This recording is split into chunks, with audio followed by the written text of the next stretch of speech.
Hello everyone, very good evening and welcome to StudyIQ IAS. I hope that all of you must be waiting for the session. So finally the session is live. Kindly confirm if the voice and video both are coming properly. So good evening everybody, welcome back and welcome back to this session once again. I hope that you all have watched the previous lecture in this series where we are doing the art and culture, and in the yesterday's lecture we had covered the art and culture of the Indus Valley civilization. Today we are going to cover the second part, and as I had mentioned already in the previous lecture itself that we had already covered the features related to the sculptures, related to the seals, etc.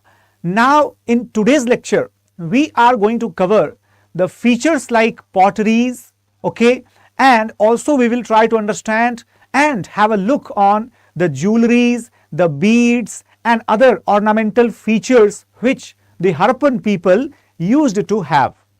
So make it sure that you share this session with your friends as well as the colleagues or any aspirant who is preparing for this examination, because to cover the part of culture it might be very tricky for some students who do not know exactly that which part has to be given how much focus.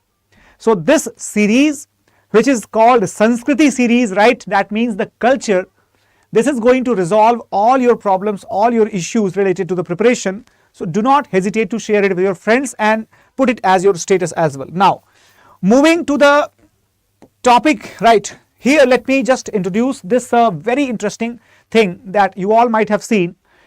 So till today we have already covered the important part like the bronze statue or the stone statues or the terracotta statues, but today we will be covering the potteries, the ornaments and the different types of the potteries as well.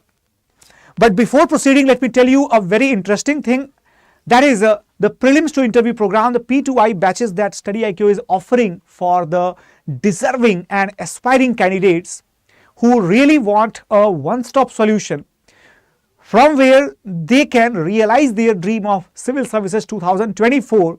And here let me tell you, our P2I batches will be available in English and Hindi with a great sequence of features. For example, the comprehensive syllabus coverage plus current affairs program will be there, one-to-one mentorship will be there, dedicated books will be provided, handwritten notes will be given to you, and what not. If you clear the prelims stage, then you will be called here at the StudyIQ campus for your mains preparation, your stay, your food, your preparation, everything will be taken care by StudyIQ without any cost.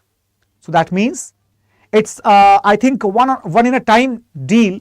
So that means you must be looking for this, and if you are willing to join us, you can use my code ASR live and get the benefit on your course fees, that is the least and the best fees, that is 29,999.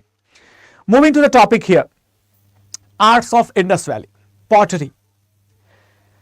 Now before we could proceed, my simple question to the viewers: why is pottery considered a significant symbol to understand the culture of any society? Of course, you all might have seen in your houses, in your homes, that our families definitely used the different types of the potteries, different types of the potteries, different types of the crockeries. Suppose when there are the guests coming from some reputed place, coming as a VIP, then we take out the best and the fine most qualities of the crockeries, isn't it?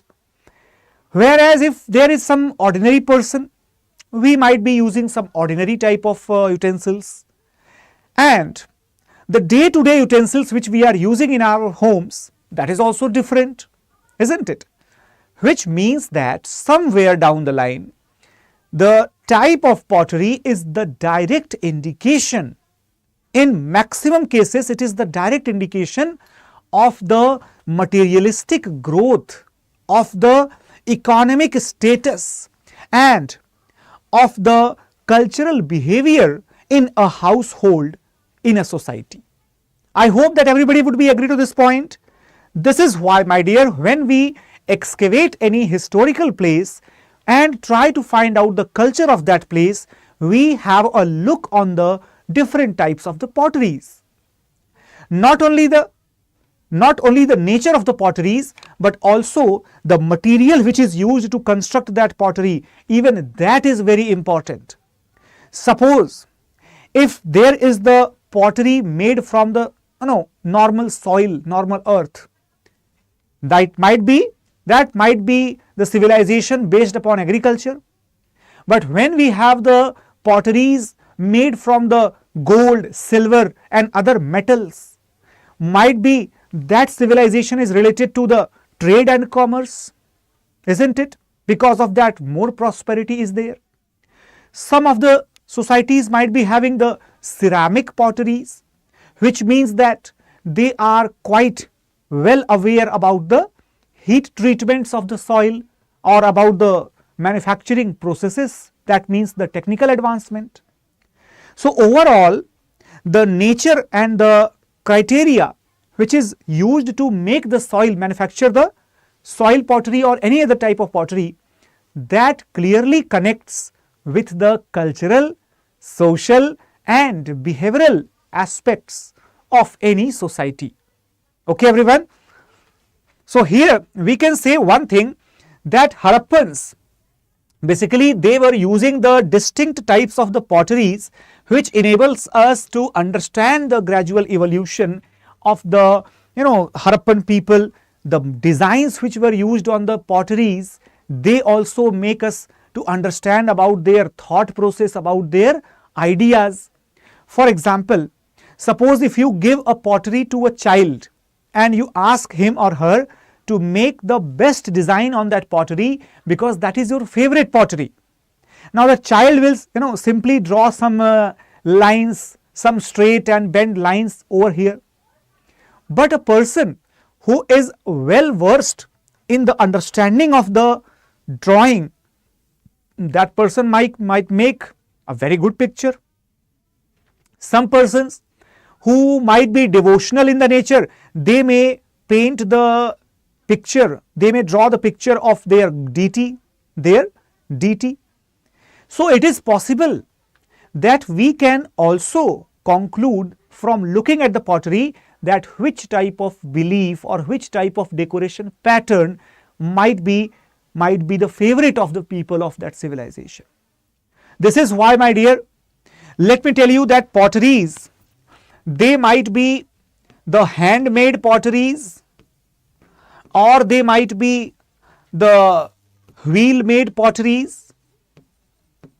All right, the potteries might be the plain potteries, or they might be the colored or simply decorated potteries. The potteries might be made from the soil, okay, made from the soil, or they might be made from the any other element, any other material. So overall we can say that potteries are widely accepted as the indicator of the cultural prosperity in any particular society, and Harappan civilization is also no exception of that. So when we talk about the types of pottery in Harappan civilization, we have the major types. Number 1, plain pottery. Number 2, the black painted ware. Then third is polychrome pottery. Fourth is incised wares, and fifth is the perforated pottery. Now let us understand the meaning of each of these types of potteries. I hope that you all are able to understand these things properly. There might be the questions in the prelims examination from this particular point, that the Harappans were unaware of the perforated pottery, or Harappans were unaware about making the liquor. And remember that when we talk about liquor manufacturing, wine manufacturing, then we must understand that the perforated pottery is the best pottery to manufacture the wine, all right, to make the wine. So this is why different types of potteries indicate the different types of practices, different types of edibles which might be used in that time. So plain pottery is usually the red clay which is called as the red wares. Okay everyone, red wares with or without a fine red or grey slip. Red or grey slip means what? That might be, slip means what? Slip means there is a slight flattish base on the pottery, so that pottery, if it is kept on the ground, it does not dwindle. Okay, that is basically the fine slip. And the slip is also indicative of the fineness of the property, right? Of suppose if there is the fine slip, that means it is having less grainy structure. It is the texture which is very, very fine. Okay, so here let me tell you that includes the knobbed ware ornamented with the rows of the knobs. What is the meaning of knob, by the way? Have you seen a kettle? Have a look at this picture, right? Have a look at this picture. Do you find any type of knob in this picture? I don't think so. But suppose if there might be a knob like this, okay, a knob like this, as you might be aware or you might have seen in a kettle. In kettle also you have this type of knobs, isn't it? So here you can simply use that knob. So Harappans were actually proficient in making the potteries having the knobs. Got it everyone? After the red wares, we have the black painted wares. What is the meaning of that? Basically, these black painted wares, these included the potteries which were baked with a little high temperature. Not only that, even over the black pottery, there used to be the fine red color coating with the designs having the geometrical or the zoonotic shapes. Okay, geometrical shapes like triangle, trapeziums, lines, curves, and the zoonotic shapes such as certain animals. Okay, so it is like having a look on the pottery. If you understand this pottery is looking to be red, but the color of the paintings which is done on the pottery, that appears to be black, which indicates that this pottery should be named as the black on red ware. Black on red wares. Okay everyone, so the first type of pottery which was used, that was the plain pottery, also called as the red wares.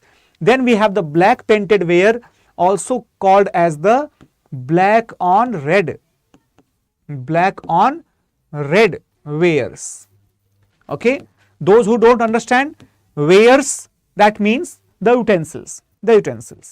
Okay everyone, exactly, that is also known as the black burnished ware. But remember that apart from the monochrome and the dichrome, there were the polychrome potteries as well. What is the meaning of monochrome? Simple, the first one, only one color. Then bichrome means what? Two colors. And then we have the polychrome, means multiple colors. Remember that Harappan potteries were mainly using the single or the double colored potteries, but there also existed the multicolored potteries, but they are rare. They are very rare. So that mainly comprises the small vases decorated with the geometric patterns in the red, black and the green, and sometimes white and yellow. Now this statement, my dear, I can guarantee that if this statement was given in the examination, 80% of the people, they must have considered it to be a wrong statement. And why so? Because usually we come across the information where it is given that Harappans had the black burnished or black on red, and they had the simply red wares. We don't have the information in detail about the polychrome potteries of Harappa, and let me tell you that at the various places, including the Langhanaj, or not Langhanaj, Deshalpur, including the Ganveri Wala, including the places like Rakhi Garhi. Okay, in such places we have discovered the small decorative potteries having the multiple colors, including the green, white, black, red, so many colors. Okay, they are called as the polychrome potteries or the multicolored potteries. That is the special features. Now, two special type of the special purpose potteries were also constructed in Harappa. The first one, that was the incised ware. What is the meaning of the incised ware? Have a look in this. Rare and incised decoration was confined to the basis of the pans, always inside, and the dishes of the offering stands. Incised wares, that means, suppose if you might have seen certain engravings. Have you ever seen a pottery or a pan in which the brand name is incised? Brand name is incised. You can simply touch that pottery and you can feel the incision, whether it is a design or it is the brand name or it is a symbol, right? For example, suppose if you touch the cookwares of Hawkins, then you can feel the Hawkins that written on the, it is simply imbibed, right? It is simply ingrained into the surface, so that those people who can touch it, they can feel it. Something very similar to the Braille script for the visionless people, for the viewless people. So those who cannot watch, cannot view, right? So those who can't see, they can touch it and experience it. Then we have the perforated pottery. As I told you, what is the meaning of the perforated pottery? Basically, the perforated potteries, they were used in the brewing. What is the meaning of the brewing? So when we say the breweries, or the manufacturing of the liquor, usually this was done in such a potteries which had the large hole at the bottom and a small holes all over the wall, and they were probably used for the straining liquor. So when the large hole at the bottom, that was usually plugged, and the small perforated holes, they used to provide the limited supply of the air. And eventually when the fermentation completed, then that large hole was opened, it was uncapped, and after that the large hole actually drained the entire settled alcohol in the ground. So that means for the manufacturing of alcohol, this method was used on this particular type of pottery. So I hope that everybody remembers these 5 types of the potteries which we have unearthed or discovered in the Harappan civilization. Now, when we talk about the purpose or the shape and size of the potteries, try to understand that Harappans, they used the different types of the potteries for the different purposes, as I had told you. Some for the straining of the liquor, but keeping that aside, even if we try to understand, the Harappans mainly used the potteries for the household purpose. See, it is absolutely crystal clear concept that the potteries are the need. They are the need of any civilization which is agrarian, because you have to store the production surplus. You have to store the additional production that you have, because you want either to utilize it later or you want to sell it to some other people or some other place, so that it can give back some revenue to you. This is why the potteries were constructed for the first time probably. Now, if we talk about their size and shape, so have a look that they were straight or angular shaped. Not only that, they were also having the curved potteries, also had the miniature vessels, decorative vessels. In fact, some of the potteries were such small potteries, less than half an inch in the size. Half an inch in the size. Even what is the half an inch? 1 inch hardly has 2.55 centimeters. Half an inch like 1.25 centimeter. Can you even imagine that this small size of pottery was there? So it indicates that they had the absolutely great skills related to the craft of pottery making. That means you can see the different types of, this is probably the pottery stand, this is the perforated glass, this is the something similar to the modern lota, and these are the tumblers.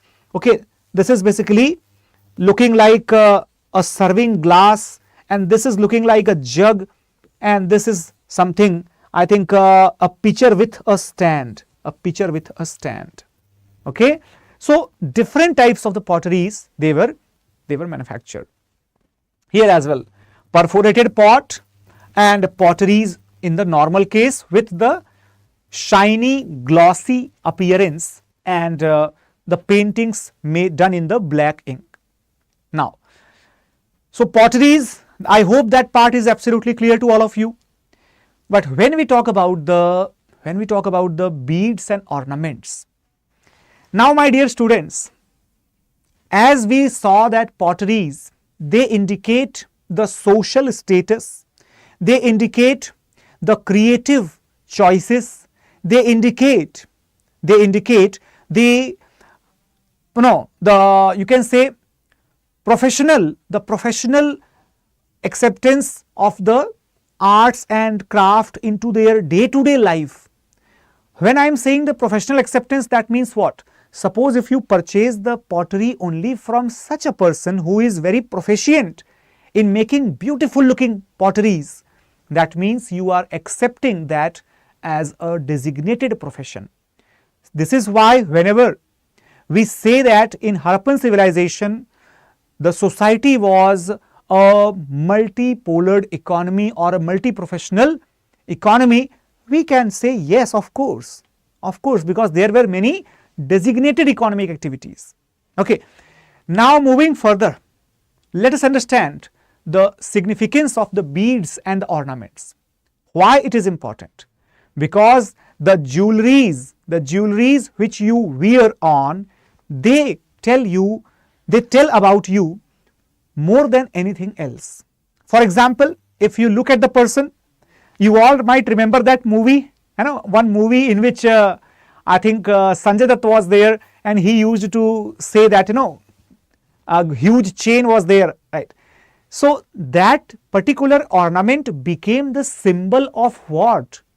The ornament indicated the social status, the job profile, the background of that person in particular movie.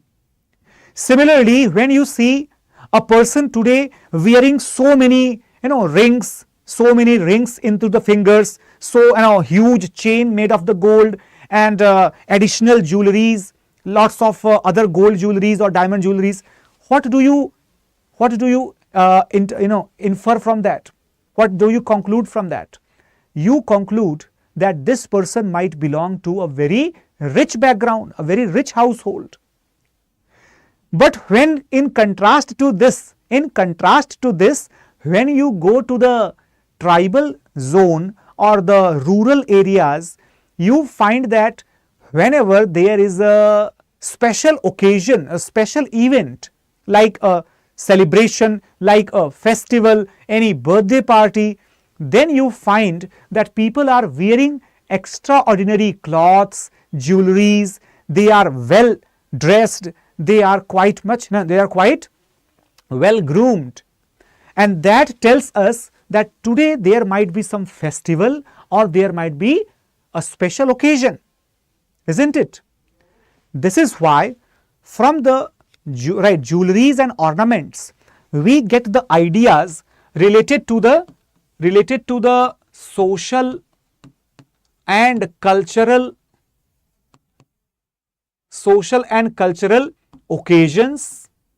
Okay, everyone? And we also get the idea about the socio-cultural status. Socio-cultural status. And we also get an idea about the acceptance of the beauty, right, of the beauty norms, and also get the idea about the aesthetics, right, aesthetics of the society, aesthetics of the society, and also get an idea about the preferred, right, preferred valuables. Preferred valuables. What is the meaning of these terms? Let me explain it for you. For example, I hope that the social and cultural occasion, the socio-cultural status, these two things might be absolutely clear to everyone. But when we see the acceptance of the beauty norms, now what does that mean? Guys, remember that in any time period, there are the different parameters to define the beauty, different parameters to define the aesthetics of the society. For example, in the rural areas or in the, in slight older traditions, when you used to wear the shiny, glittering and murmuring type of cloth, where it used to shine and a glitter throughout from the distance, then it was assumed that yes, today is some festival and the people are wearing very shiny and silvery type of cloth. So that means they probably are celebrating, or they probably are getting ready for some occasion. However, the same definition of the occasional wears or occasional jewelries, that has changed now when you wear the subtle jewelries with the rustic looks, with the matte finish. That has become the new definition of the beauty in today's period. In one society, you can say that the people call the person beautiful or good looking when the person is wearing very flashy, very heavy looking jewelries, very shiny looking clothes. But in the other society, you will call the person as dignified, classy when the person is wearing minimum jewelries with less shiny cloth, or probably no shine in the cloths. Simply the appearance is good. So therefore, the beauty and the aesthetics in a society, that also tells a lot of informations to us about the way in which the society deals with itself, with its people. Okay, everyone? Then preferred valuables. Now guys, remember, suppose if you know that the diamond and gold are very costly materials. Why do you think so? Because they are occasionally used, they are used in making jewelries, their availability is very less, and their store value, their shelf value is extremely high, resale value is extremely high, the loss of capital or the loss of the value in that is very low. Whereas today you do not consider anything that is made from the soil, made from the bones, made from the stones as beautiful or as good looking. But in the Harappan civilization or such ancient civilizations, the people used to make the jewelries etc. or the beads etc. not only from the gold and other precious metals, but also from the semi-precious stones, also from the terracotta, that is the burnt soil, and also from the bones and other simple stones. That means for them, even the shells and the cowries which they were using, right, even they also had some value. Today you will not understand the value of the shells of the simple sand that we get in the riverbed. But when you just make those great garlands of the shells and you just go and sell in the market, then you will realize that probably 500 rupees or 1000 rupees, that will be the charge of that particular shell necklace. Okay, everyone. So here the Harappans actually, both men and women, decorated themselves with a large variety of the ornaments produced from the every conceivable material, whatever they had at their end. So that means precious metals, gemstones, clay, bones, simple stones, everything. And they made different types of jewelries like necklaces, fillets, armlets, finger rings. These were commonly worn by both men and women. Whereas women, they especially had girdles, earrings and anklets. That means probably in those times as well, the armlets means what? Armlets basically, when we say simply this type of structure, this is a kada, okay. So anklet means something which we wear around the ankles, like a pazeb or a pile, that is anklet.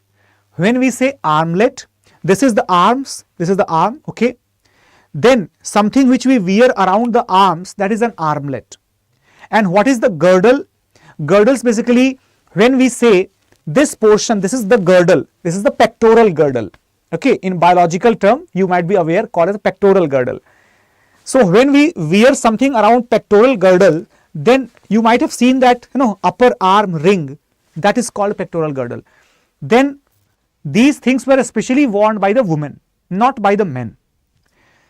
The hoards of jewelry found at Mohenjo-daro and Lothal include the necklaces of the gold and semi-precious stones, copper bracelets and beads. What is the meaning of beads? Have you all seen the necklace of gold or necklace of pearls? Suppose if you have seen, okay, if you have seen the necklace of pearls, then my dear, each pearl is considered like a bead, However, if you want to see the bead here, these are the beads. You can see here, these are the small beads. Got it, everyone? And these are the gold sheets. Here you can see the bigger beads. Here you can see the certain pipe like things which are used to decorate, or cylindrical beads. You can see the cylindrical beads here as well, okay. These are the simple fillets, and these are the armlets or the girdles, okay.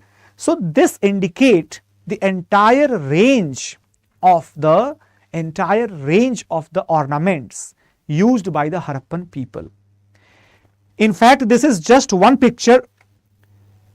I hope that you have this curiosity to look at the other pictures, so you can definitely go and search at different locations. There is a website, in fact, I will tell you, related to Harappan civilization, harappa.com. So that will also show you a lot of other aspects, lot of other types of jewelries obtained from this place.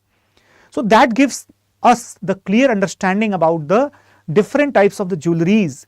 In fact, my dear, let me tell you, a cemetery has been found at Farmana in Haryana, where the dead bodies were buried with ornaments. Now, what is this indicating? What is the significance of this? When you hear that dead bodies are buried with the ornaments, which means that how much those dead bodies people, how much would they be living, or how much would they be loving the ornaments? Suppose if I love a particular jewelry, I would in fact instruct my family members that after my death, just make sure that you don't get those ornaments off my body. Don't remove those ornaments from my body. Okay? Or this might also indicate that family members themselves believed in some type of life after the death. Therefore, they did one thing, that they just groomed that person's dead body. Before burying that inside the ground, they made sure that they completely decorate that person with the ornaments and jewelries, so that whenever that person gets up into the next life, that person should have all the beloved ornaments that he had in this particular life. So this is how the thought process might be working. But when we try to understand the different types and the shapes of the beads and ornaments, let me tell you, usually the beads were made up of stones, metals and some other materials. Three different sources of the materials. In the stones we had the cornelian, then amethyst, jasper, crystals, quartz, statite, turquoise and lapis lazuli, etc., etc. Mainly three type of metallic beads were also manufactured. In fact, copper and gold were the most commonly used metals, whereas the bronze, that was also there. Bronze is a little bit more tough and difficult to work with. However, copper and gold, they are both very suitable to make the ornaments due to their high ductility and high malleability. Okay, what is the ductility and malleability? The wiring property and the sheeting property. Okay, everyone? Now, yes, exactly, we have this, right? We have these things even today. They are either placed in the, certain museums of Delhi, or they are placed in the museums of Lahore or Mohenjo-daro, that is near Karachi, or if they are not present in India, they might be somewhere in Australia, US or Britain, of course. Okay. Do we have to remember these names? I would suggest you that you have to remember, at least you have to get an idea, right? Because these names, these different types of the stones, you may have at least one name. Even if one name comes into the question, then the entire point becomes valid, entire point becomes important. Okay. Apart from this, the shells and the faience and the terracotta or the burnt clay, all these were used to make the different type of the beads. Like some beads, they looked like the disc, others looked like cylinders, and some others looked like sphere, and some of them looked like barrel. What is the barrel? Barrel looks like that. Barrel looks like that. Okay, that is a barrel. Okay. And segmented, some others looked like, suppose, this is the segmented beads. This is the segmented beads. So at least you have to understand and remember the different types of the shapes, some of the important stones which were used, and the factories of bead manufacturing that was basically located. They were located at two different places. Got it, everyone? Now, I hope you saw the picture as well. Now, let us come to the last point of this lecture. Here, the special features of the Harappan culture. Now, this is something that we need to remember. So guys, here in the special features of Harappan culture, some beads were made of the two or more stones. Now, this can be a line in your question in the examination, that the composite beads were manufactured at Harappa, or composite beads were a feature of the Harappan jewelries. Any type of statement can come and we have to make conclusion. We cannot simply guess it blindly. If we know that, only then we can solve, otherwise we cannot. So, cemented together, that means joined together. Some of the stones with the gold covers, and some were decorated by incising the paintings into that. So that means they did not just create the simple seals or simple beads, they created the incised beads. That means there used to be the intricate work on the beads. And guys, when you listen, when you hear to the types of terms like intricate carvings or intricate work, conclude one point, that these were exported also. The beads were exported to the countries like Persia and Mesopotamia and Egyptian cultures. Got it, everyone? So that means they formed a very important part of our Harappan exports. Then Harappan people also made brilliantly naturalistic models of the animals like monkeys and squirrels using the pinheads and the beads. So they were so artistic, so much artistic, that they used to construct the animal figures, animal models by the beads only. Like today, suppose if you make a jewelry that looks like a bird, looks like a monkey, that is what they were doing. They were making the craft, beautiful craft of these beads. Then discovery of the large number of the spindles and the spindle whorls, that indicates that spinning of the cotton and wool, that was very common. So spindle means what? Spindle you might have seen where we just make the threads and we just wrap the threads, right? Basically the weaving art was very, very common, okay, for both cotton and wool. Cotton and wool both were woven by the Harappan people. Not only that, even both the rich as well as the poor, they did the spinning. Why? Because the poor people, their spindles, they were made of the simple pottery or shell or the bones. The rich people's spindles, they were made of the copper, bronze, gold and other expensive materials. Okay, and both we can say, when we talk about the clothings, the Harappan people, they used to wear the different pieces of attires, right? For example, the men, they had worn the dhoti and the shawl. Okay, shawl was like, it was kept on one shoulder, exposing the other shoulder, whereas the women, they simply wore the wrap around cloths, not the stitched cloths. Remember that the Harappans, they made the cloth sheets extensively, but Harappans, they did not use the sewing, they did not use the stitching of the cloths.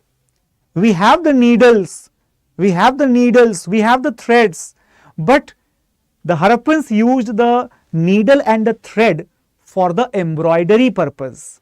Remember that. They actually made the embroideries. They were aware of the embroideries. Okay. But they did not do the stitching. I hope you understood the point here. Decoration was primary, stitching was not that much important.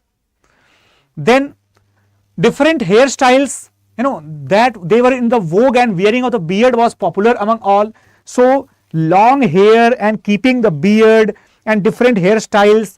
In fact, the use of the cinnabar, that was also very, very important. That means the use of the vermilion was well known to them. They used the vermilion, cinnabar, they used the lipstick, eyeliner and other fashion articles. Quite fashionable people, Harappans. And not only that, some of the people, those who were fashionable, they used to keep the mirrors to look their faces. The mirrors were made of the extremely well polished and lustrous, shiny, reflecting shiny copper. Okay, so using this kumkum, sindoor, lipstick, eyeliners, that indicated that Harappans were probably as modern in the fashion sense as the people of today, isn't it? In fact, many stone structural remains, they are found at Dhaulavira, that show that how the people used stone in their construction. So even their construction and their crafts, all were excellent. So we can conclude that their cultural features, they were probably of the top notch as we see today. These are certain examples. You can see the toys made of the terracotta. This looks like a bull, this looks like a unicorn toy. Then this is the decorated pottery made of the simple soil with the black decorations. Here the lines are drawn, and then we have the triangles as the decorated pattern. Then we have the leaf of the people, leaves of the people, okay. People leaves, very simple, elegant and good looking motifs. All right. So guys, I hope that this entire session must be very much useful for all of you.